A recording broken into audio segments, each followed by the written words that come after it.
तो दोस्तों नमस्कार, स्वागत है आपका हमारे यूट्यूब चैनल सम्राट एजुकेशन में। दोस्तों आज की इस वीडियो में आप लोगों को food science and technology CUT PG का previous year question paper solve करवाने वाला हूं, जो कि 2024 का है। ठीक है, और इम्पॉर्टेंट है, इसमें से कुछ क्वेश्चन आ भी सकता है आपके एग्रीकल्चर साइंस के पेपर के लिए भी इम्पॉर्टेंट है।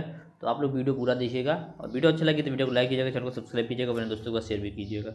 तो ये paper food science and technology का 16 मार्च 2024 को तीसरे शिफ्ट में हुआ था 2024 में, और इस बार किस तारीख को है? 19 मार्च को है। ठीक है, पिछली बार किस मार्च को था? 16 मार्च को। 3 दिन बाद इस बार थोड़ा सा लेट है, 3 दिन लेट नहीं, एकदम सही टाइम पे है।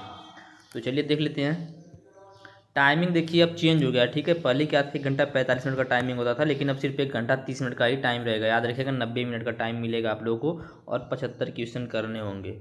तो सब पैटर्न चेंज हो गया, इतनी जानकारी आप लोग के पास तो होगी। चलिए देखते हैं पहला क्वेश्चन, और हम लोग इसको 2 पार्ट में देखेंगे या तो 3 पार्ट में देखेंगे, 25-25 करके। तो जिसमें पहला क्वेश्चन है, the packaging involve the complete ceiling against the ingress of gases and vapour. Question को हिंदी और इंग्लिश दोनों में देखेंगे। तो हिंदी में क्या बोल रहा है इसका मतलब समझिए। पैकेजिंग में गैसों और वाष्पन के प्रवेश के खिलाफ पूर्ण सीलिंग शामिल होता है, तो हर्मेटिक। ऑप्शन नंबर 1 से हो जाएगा हर्मेटिक। ठीक है, अगला क्वेश्चन है, the temperature different between inside and outside should not exceed to prevent the thermal shock in glass package manufacturing. ठीक है, तो यहाँ पर ऑप्शन नंबर आप लोगों का सी से हो जाएगा 44 डिग्री सेल्सियस। यहाँ पे हो जाएगा 44 degree Celsius to prevent the thermal shock in glass manufacturing. Hindi में भी देख लीजिए। कांच पैकेज, जब कांच को पैकेज कहता है, कांच पैकेज निर्माण में थर्मल शॉक को रोकने के लिए अंदर और बाहर के बीच तापमान का अंतर कितने से अधिक नहीं होना चाहिए? तो 44 डिग्री सेल्सियस से अधिक नहीं होना चाहिए। ठीक है, आगे देखते हैं अगला question. Which type of can is used for high acid food? Which type can is used for high acidic foods? तो ऑप्शन नंबर 1 से हो जाएगा एल टाइप। बोल रहा है उच्च अम्लीय खाद्य पदार्थों के लिए किस प्रकार के कैन का उपयोग किया जाता है? तो एल टाइप के कैन का यूज किया जाता है। ठीक है, आगे देखते हैं। The principal ingredient for curing of meat. ठीक है, मीट की क्यूरिंग के लिए कौन सा इंटीग्रेडिएंट डालना है, ऐसा यहाँ पे पूछा है, तो सोडियम क्लोराइड। ठीक है, क्या? Sodium chloride. ऑप्शन नंबर 2 सही हो जाएगा। हिंदी में भी देख लीजिए। मांस की क्यूरिंग के लिए मुख्य घटक कौन सा है? तो मांस की क्यूरिंग के लिए सोडियम क्लोराइड जो मुख्य घटक है। अगला है, द ऑक्सीडाइज्ड फॉर्म ऑफ ऑक्जीमायोग्लोबिन। ठीक है, ऑक्जीमायोग्लोबिन इज, तो इसका कौन सा ऑप्शन सही हो जाएगा? इसका ऑप्शन नंबर 2 सही हो जाएगा। ठीक है, हिंदी में भी देख लीजिए। ऑक्सीमायोग्लोबिन का ऑक्सीकृत रूप क्या है? तो मेटामायोग्लोबिन। मेटामायोग्लोबिन जो है वह ऑक्सीमायोग्लोबिन का ऑक्सीकृत या ऑक्सीडेटिव रूप है। अब इंग्लिश में भी देखिए भाई, थोड़ा थोड़ा आप लोगों को जैसे ना क्वेश्चन समझ में आना चाहिए क्या पूछा है, इसकी वजह से मैं हिंदी इंग्लिश में दिखा रहा हूँ। बोला the oxidised form of oxymyoglobin is, मतलब बोल रहा है कि जो ऑक्सीमायोग्लोबिन है इसका ऑक्सीडाइज्ड फॉर्म क्या है? तो मेटामाइग्लोबिन। ठीक है, मेटामाइग्लोबिन हो जाएगा। आगे देखते हैं अगला क्वेश्चन। तो यहाँ पर अच्छा क्वेश्चन, और यहाँ पे क्या करना है, मैचिंग वाला क्वेश्चन पूछा है। तो कुछ मीट दिया गया, मीट सोर्स और उसका मीट टाइप। ठीक है, तो यहाँ पर पूछा है, तो आप लोगों को कैटल जो है उसके मीट का नाम तो पता होगा कि बीफ बोलते हैं कैटल के मीट को। ठीक है, जो पशु होते हैं गाय भैंस इन सब के बीफ बोल देते हैं। ठीक है, और दूसरा क्या है, कालो बछड़ा, तो बछड़े के मांस को व्हील बोलते हैं। और अगला है सी वाला, तो बीकॉन बोलते हैं हॉक्स के। विल्ड एनिमल के मांस को बोला जाता है ग्रेम मीट। ठीक है, तो अच्छा क्वेश्चन था। आप लोग को कैसे, जैसे आपको कैटल का सिर्फ पता है, ठीक है, कैटल का आप लोग को पता है, दूसरा होगा तो देख लीजिए दूसरा किस में है, इन तीनों में दूसरा है। फिर देखिए काल्व का, तो काल्व का किस में है? तो काल्व का पहला जो है सिर्फ इस वाले ऑप्शन में है, तो यहीं से वाला ऑप्शन सही हो जाएगा, तीसरा वाला। तो यहाँ पे आप लोग का तीसरा ऑप्शन सही है। हिंदी में भी देखिए थोड़ा समझ में आएगा आप लोग को। मवेशी बोला है, तो मवेशी का क्या हो जाएगा? गोमांस हो जाएगा। बछड़े का व्हील हो जाएगा। होक सा बीकन हो जाएगा। जंगली जानवरों का गेम मांस हो जाएगा। तो यहाँ पे ऑप्शन नंबर 3 आप लोग का जो है वह करेक्ट ऑप्शन हो जाएगा। ठीक है, अगला है, egg yolk contain the following protein fraction, ठीक है। जो अंडे का योग होता है वो उसमें क्या क्या कंटेन होता है प्रोटीन फ्रैक्शन के लिए, ठीक है। तो वही पूछा है। तो choose the correct answer the option given below, इनमें से ऑप्शन को चूज करना है। तो यहाँ पे कौन सा ऑप्शन से हो जाएगा?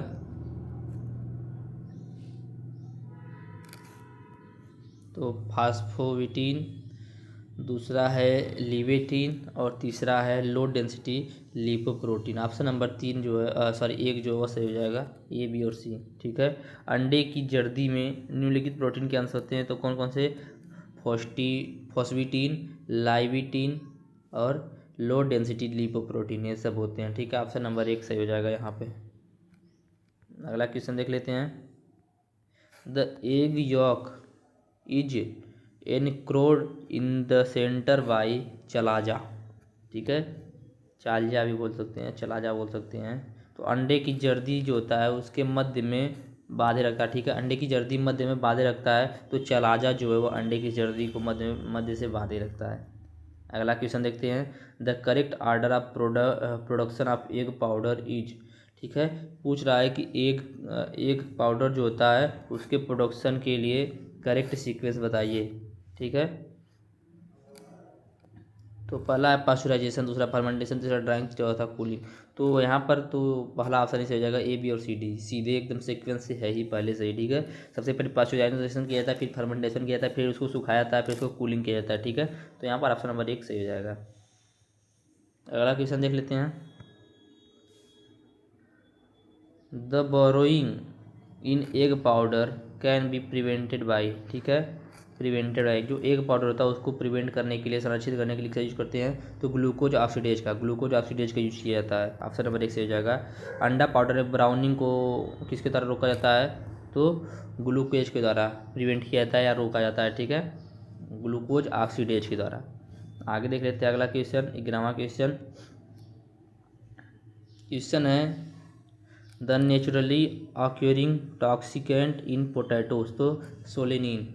पोटैटो जो होता है उसमें क्या होता है जो टॉक्सिक के रूप में काम करता है? सोलेनिन। जो आलू हरा हो जाता है उसकी बात कर रहा है, ठीक है। आलू में प्राकृतिक रूप से पाया जाने वाला एक विषाक्त पदार्थ है सोलेनिन, ठीक है।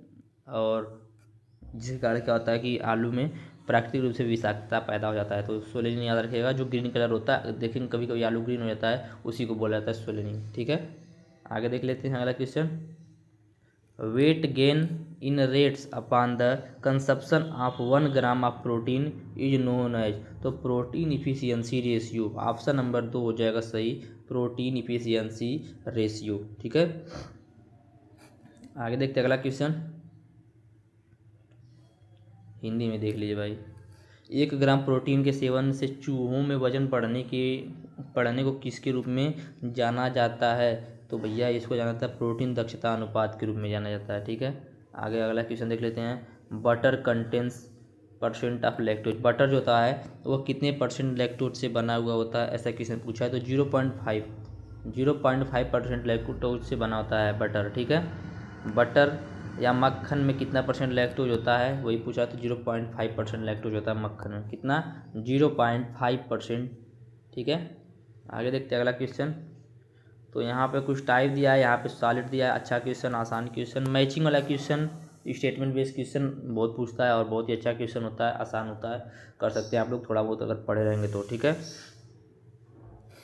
तो चलिए देख लेते हैं। पहला दिया फ्रूट ब्रेड शॉर्टेनिंग, ठीक है। यहाँ पे परसेंटेज सॉलिड दिया है, परसेंटेज सॉलिड, ठीक है, याद रखिएगा।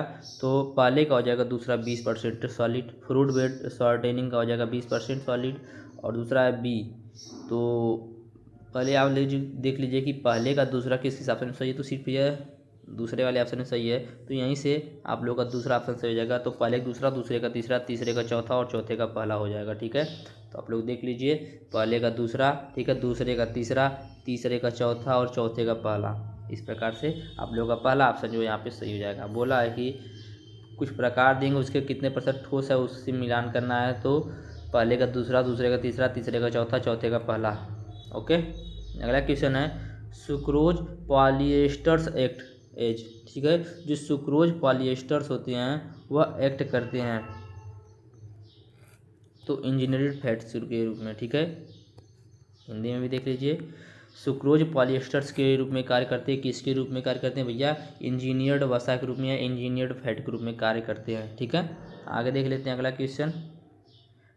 प्लेंटरी मिक्सर कुछ इक्विपमेंट दिया है और उसका फंक्शन पूछा है। Oven, proofer, griddle, cup. तो यहाँ पे कुछ दिया गया ऑप्शन और पूछा है कि इसमें सही कौन सा है। ठीक है, तो पहला दिया है प्लेंटरी मिक्सर, तो इसका हो जाएगा डो डेवलपमेंट। ठीक है, डो डेवलपमेंट। जो डो मतलब क्या होता है जानते हैं आप लोग? आटा जो होता है, जो आटा गूंथते हैं ना, उसको डो बोल रहा है। उस टाइप के मैदा वैदा गूंथने के लिए इसका यूज किया जाता है डो डेवलपमेंट का। तो पहले का जगह दूसरा। अब देख लीजिए कि पहले का दूसरा किस किस ऑप्शन में सही है। तो पहले का दूसरा जो है सिर्फ चौथे वाले ऑप्शन में सही है, तो यहीं से आप लोग चौथे ऑप्शन को सही कर देंगे। ठीक है, दूसरा ओवन, तो ओवन का हो जाएगा बेकिंग। ठीक है, तीसरा प्रूफर, तो प्रूफर का क्या हो जाएगा? प्रूफर का हो जाएगा फर्मेंटेशन। और ग्रिडल कप का हो जाएगा मफिन। ठीक है, तो यहाँ से ऑप्शन नंबर 4 जो है वह आपका करेक्ट हो जाएगा ऑप्शन। ठीक है, हिंदी में देखना देख लीजिए। प्लेंटरी मिक्सर गूथा हुआ आटा निर्माण करने में। ओवन जो है उसका किस लिए यूज करते हैं? तो बेकिंग के लिए यूज करते हैं। ठीक है, प्रूफर जो उसको किस लिए यूज करते हैं? तो प्रूफन को फर्मेंटेशन के लिए यूज करते हैं। और ग्रिडल कप को मफिन के लिए यूज किया जाता है। आगे अगला क्वेश्चन देखते हैं।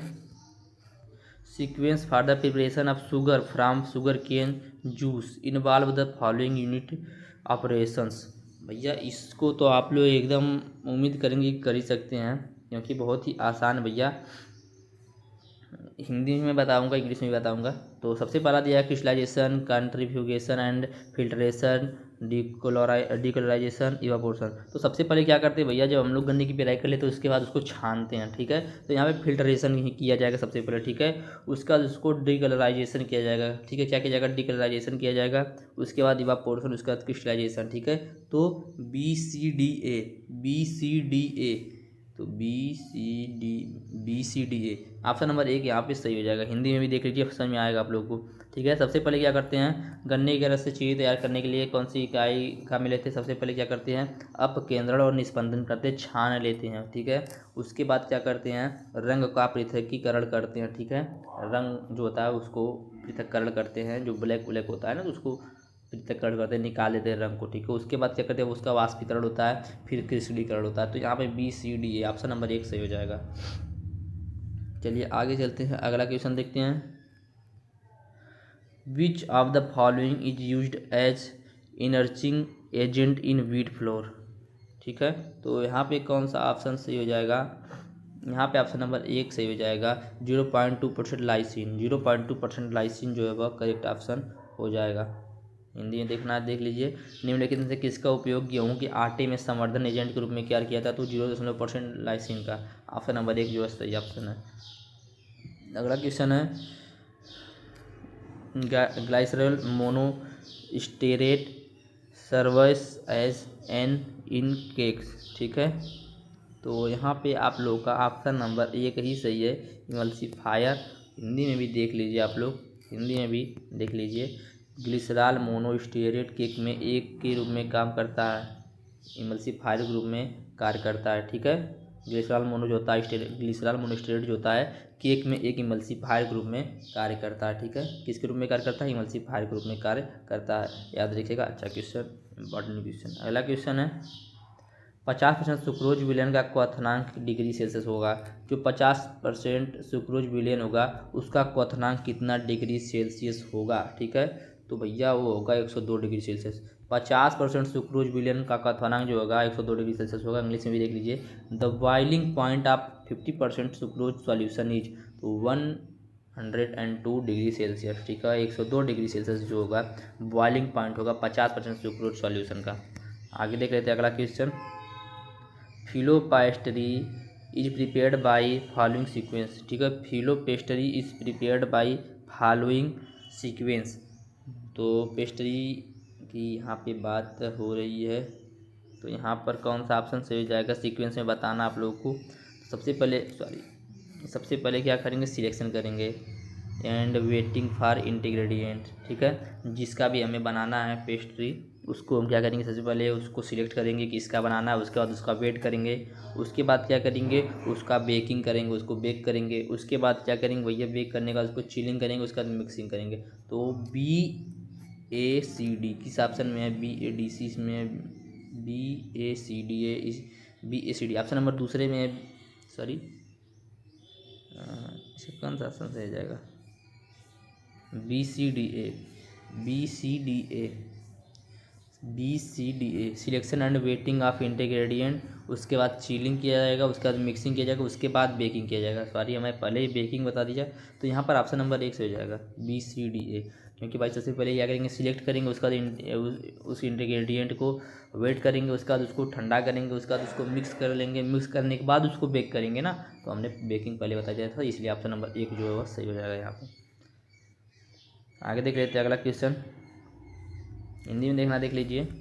फिलो पेस्ट्री निम्नलिखित अनुक्रम में तैयार किया था। सबसे पहले सामग्री के चयन और वजन किया जाता है, फिर ठंडा, फिर मिश्रण, फिर baking. BCDA।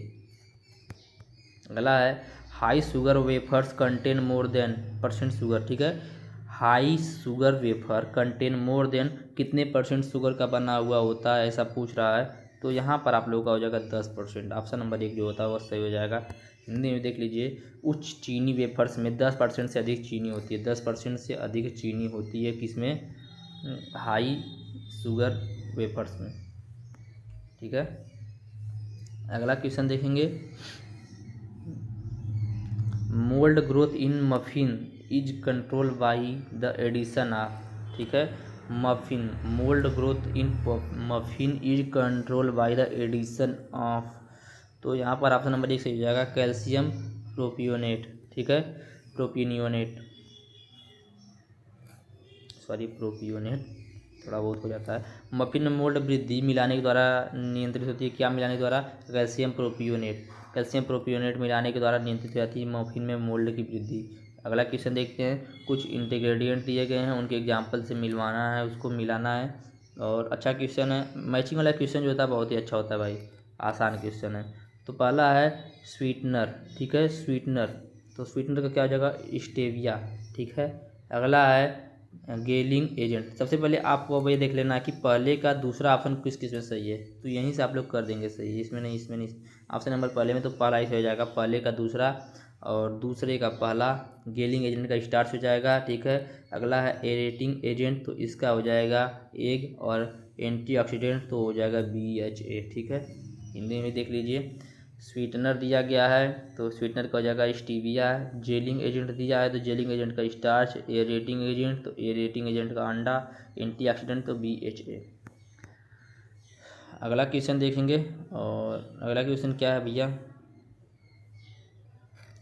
Test is used to check for fermentation of cocoa beans. तो कट टेस्ट। ठीक है, जो कट टेस्ट होता है, test is used to check the fermentation of cocoa beans. ठीक है, अच्छा क्वेश्चन है। बोला है परीक्षण का उपयोग कोको बीन्स के फर्मेंटेशन की जांच के लिए किया जाता है। तो कट परीक्षण का उपयोग जो है कोको बीन्स के फर्मेंटेशन की जांच के लिए किया जाता है। ऑप्शन नंबर 1 यहाँ पर से हो जाएगा। ठीक है, अगला है process flow for the manufacturing of the caramel involve the following sequence. ठीक है, सीक्वेंस में बताने को बोल रहा है। तो सबसे पहले क्या करेंगे भैया, यहाँ पर ऑप्शन नंबर आप लोगों का सही हो जाएगा पहला। सबसे पहले मिक्सिंग, फिर उसके बाद इमल्सिफिकेशन, फिर उसके बाद कैरामेलाइजेशन, उसके बाद डिपोजिशन। ठीक है, ऑप्शन नंबर 1 सही हो जाएगा BADC। ठीक है, कारमेल के निर्माण के लिए प्रक्रिया प्रवाह में निम्नलिखित अनुक्रम शामिल है। तो सबसे पहले मिश्रण करना, इमल्सिफिकेशन करना, कैरमेलाइजेशन करना, उसका निक्षेपण करना। आगे देख लेते हैं अगला question. Blended chocolate should contain not less than Coca solids. ठीक है, तो यहाँ पर आप लोग का ऑप्शन नंबर 1 ही से हो जाएगा 3%। ठीक है, blended chocolate should contain not less than 3% Coca solids. ठीक है, हिंदी में देख लीजिए, मिश्रित चॉकलेट में 3% से कम कोका सॉलिड नहीं होना चाहिए, नहीं तो वो अच्छा नहीं रहेगा। ठीक है, जो मिश्रित चॉकलेट होता है उसमें कम से कम 3% कोका सॉलिड, सॉरी 3% से कम कोका सॉलिड नहीं होना चाहिए। ठीक है, अगला क्वेश्चन देख लेते हैं। डिपॉजिट कुकीज़ कंटेन, जो डिपॉजिट कुकीज़ होता है उसमें कितना कंटेन होता है? अनब्लेच्ड सॉफ्ट व्हीट फ्लोर का। ठीक है, तो भैया यहाँ पे ऑप्शन नंबर हो जाएगा 1, 8 से 9%। ठीक है, हिंदी में देख लीजिए, डिपॉजिट कुकीज़ में कितने % अनब्लीच्ड सॉफ्ट गेहूँ आटा होता है? तो 8 से 9% सॉफ्ट ब्लीच्ड गेहूँ आटा होता है। अगला क्वेश्चन देखेंगे,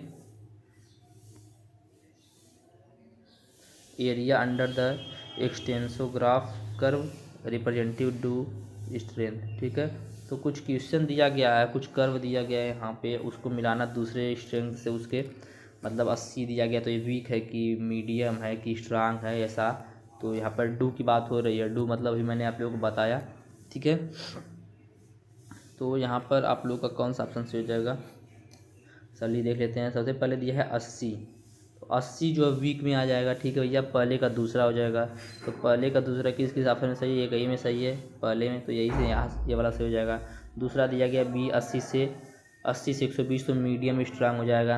अगला दिया 120 से 200, तो 120 से 200 कितने किस में आ जाएगा, तो 120 से 200 आ जाएगा स्ट्रांग में, और 200 से अधिक आ जाएगा वेरी स्ट्रांग में। जैसा कि देख के आप लोग इसको बता सकते हैं। ठीक है, तो यहाँ पे आप लोग का ऑप्शन नंबर 1 सही हो जाएगा।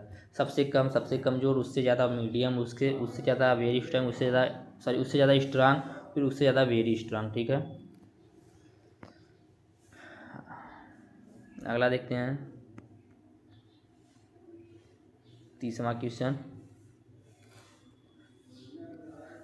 Typical farinograph of wheat flour follow the sequence of. ठीक है, सीक्वेंस बताने को बोला भाई। देखिए इस पेपर में सीक्वेंस जो है बहुत ही ज़्यादा पूछा है। ठीक है, सीक्वेंस वाला क्वेश्चन बहुत ही ज़्यादा पूछा है।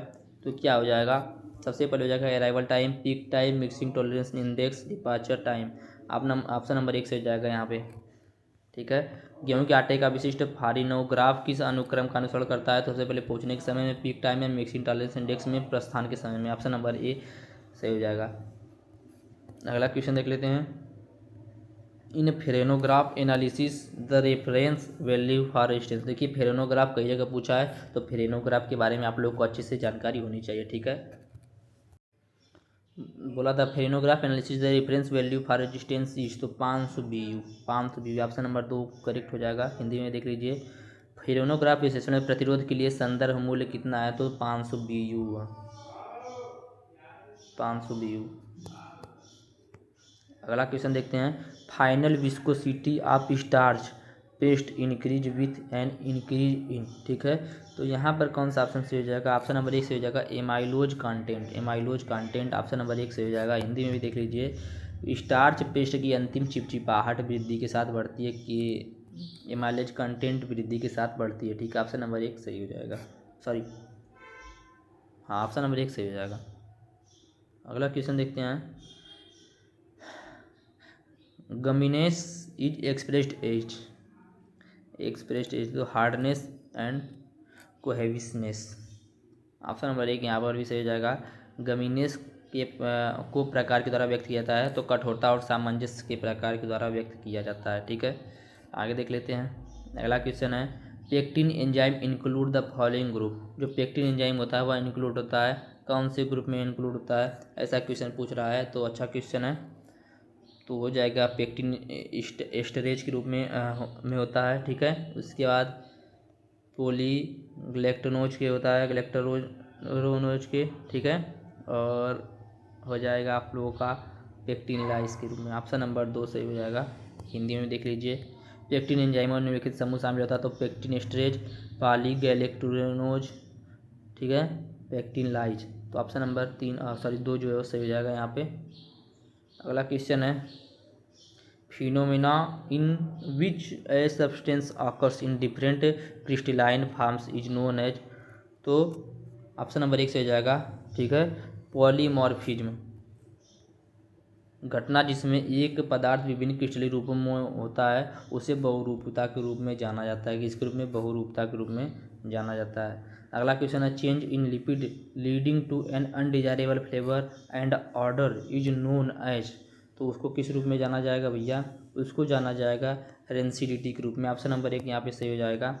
एक अवांछनीय स्वाद और गंध की ओर ले जाने वाले लिपिड में परिवर्तन को रेसिनेंटी कहते हैं। ठीक है, रेंसिडिटी कहते हैं, सॉरी रेंसिडिटी कहते हैं।